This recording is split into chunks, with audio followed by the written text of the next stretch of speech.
A'udzu billahi minasy syaithanir rajim. Bismillahirrahmanirrahim. Ya ayyuhalladzina amanu kutiba alaikumus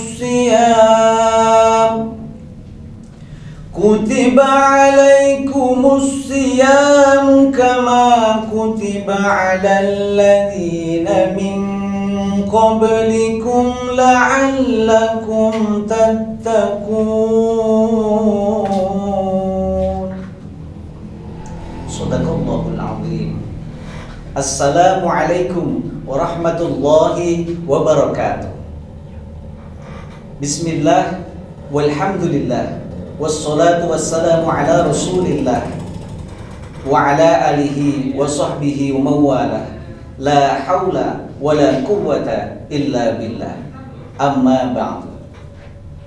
Jamaah ma'asyiral muslimin wal muslimat rahimakumullah. Alhamdulillah, pada kesempatan kali ini kita sudah memasuki bulan suci Ramadan. Bulan yang penuh dengan keberkahan Allah Subhanahu wa taala. Bulan di mana di situ Allah memberikan ampunan kepada kita semua. Bulan di mana panen pahala dari Allah Subhanahu wa taala, karena Allah melipat gandakan seluruh amal ibadah yang kita lakukan pada bulan puasa Ramadan. Semoga pada bulan suci Ramadan kita kali ini kita senantiasa oleh Allah Subhanahu wa taala diberikan kesehatan, diberikan kekuatan, diberikan kelapangan rezeki untuk dapat melaksanakan puasa bulan suci Ramadan. Para pemirsa yang dirahmati Allah Subhanahu wa taala, pada kesempatan sore hari ini izinkan kita bersama akan membahas tentang hal-hal yang membuat puasa kita menjadi sia-sia di hadapan Allah Subhanahu wa taala. Kam min shaimin laisa lahu min siyamihi ilal ju' wal 'aths. Betapa banyak orang yang berpuasa namun dia tidak mendapatkan sesuatu dari puasanya itu kecuali lapar dan dahaga. Na'udzubillahi min dzalik. Baiklah, apa saja yang membuat puasa itu menjadi sia-sia di hadapan Allah Subhanahu wa taala? Yang pertama yaitu adalah tidak ikhlas. Perintah puasa bulan suci Ramadan, Allah memberikan perintah puasa wajib, itu harus kita laksanakan dengan ikhlas. Apabila kita melaksanakan puasa itu dengan keterpaksaan, atau mungkin karena kita takut dengan orang tua, takut dengan guru, kemudian takut dengan atasan, atau mungkin kita merasa malu kalau kita diketahui oleh teman kita, tetangga kita kalau kita tidak berpuasa, maka kita ikut-ikutan puasa. Maka dari situ otomatis hati kita menjadi tidak ikhlas untuk melaksanakan puasa. Kalau hati kita tidak ikhlas, maka otomatis Allah akan membuat sia-sia puasa kita pada hari itu. Na'udzubillahi min dzalik. Kemudian yang kedua adalah meninggalkan sholat. Sholat adalah wajib, sholat 5 waktu. Kemudian pada bulan suci Ramadan kita dianjurkan untuk dapat menambah sholat-sholat selain sholat 5 waktu. Bisa sholat sunnah, duha, kemudian sholat tarawih, karena sholat tarawih itu juga adanya pada bulan suci Ramadan. Sholat lain dan sholat lain sebagainya. Karena sungguh pada bulan suci Ramadan ibadah sholat sunnah itu akan bernilai sebagaimana sholat wajib pada waktu bulan suci Ramadan.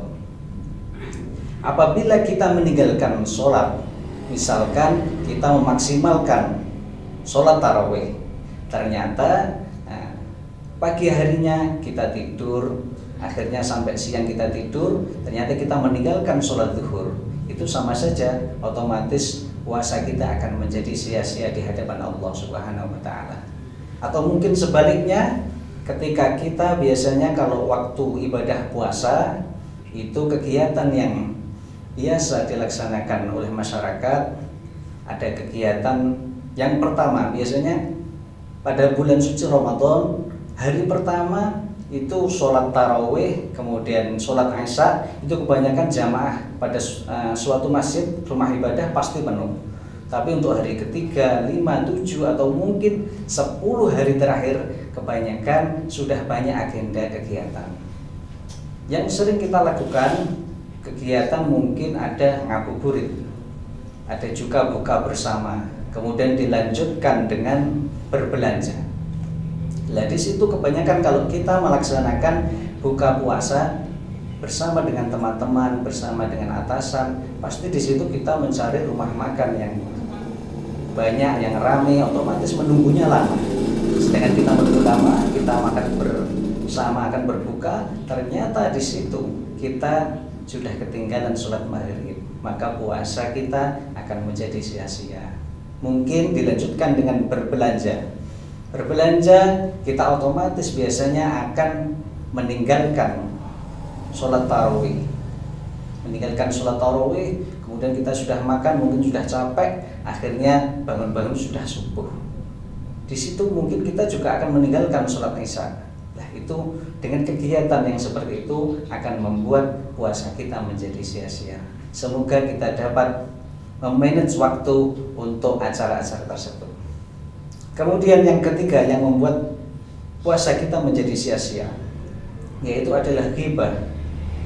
Ghibah sering kita laksanakan atau kita lakukan secara tidak sengaja. Ketika kita bertemu dengan teman, bertemu dengan tetangga, otomatis kita akan mencari kesalahan orang lain.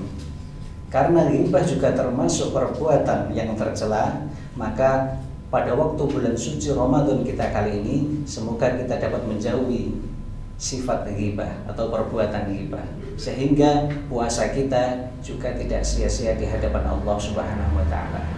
Selanjutnya ada perbuatan marah.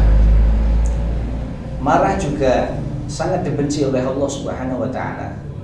Hakikat dari puasa adalah menahan lapar atau menahan dari makan dan minum. Di sini ketika kita berpuasa, selain kita menahan lapar, makan dan minum, kita juga harus bisa menahan hawa nafsu. Hawa nafsu maksudnya kita ketika akan marah, maka di situ jangan sampai kita bisa marah, harus bisa menahan diri. Kalau kita bisa menahan diri, insya Allah puasa kita akan utuh. Tetapi kalau kita tidak dapat menahan diri, maka puasa kita juga akan menjadi sia-sia. Selanjutnya yang kelima adalah berbohong atau berdusta. Biasanya kalau di luar puasa kita tidak sengaja juga mungkin berbohong kepada orang tua, kepada atasan, atau mungkin kepada teman kita. Pada waktu berpuasa kita sebaiknya juga menjauhi kegiatan berbohong, karena dengan berbohong maka otomatis puasa kita juga akan menjadi sia-sia. Dan masih banyak lagi maksiat-maksiat pada waktu puasa yang tidak boleh kita kerjakan. Mungkin ada berzina, berpacaran, kemudian menonton pornografi, mengumbar aurat, dan lain sebagainya. Semoga pada bulan suci Ramadan kita dapat terhindar dari perbuatan-perbuatan atau hal-hal yang membuat puasa kita menjadi sia-sia. Allahumma amin ya rabbal alamin. Pemirsa yang dirahmati Allah Subhanahu wa taala, pada bulan suci Ramadan kita kali ini, saya mohon kepada kita dan seluruh pemirsa untuk banyak membaca Al-Quran, membaca zikir kepada Allah Subhanahu wa taala. Kita banyak membaca Al-Quran, kita banyak membaca murotal Al-Quran. Kalau bagi yang tidak bisa membaca Al-Quran, mungkin bisa kita gunakan waktunya untuk mendengarkan murotal Al-Quran. Semoga puasa kita pada bulan suci Ramadan diterima di sisi Allah Subhanahu wa taala. Allahumma amin ya rabbal alamin. Wal afu minkum wallahu muwaffiq ila aqwamit thoriq. Wassalamualaikum warahmatullahi wabarakatuh.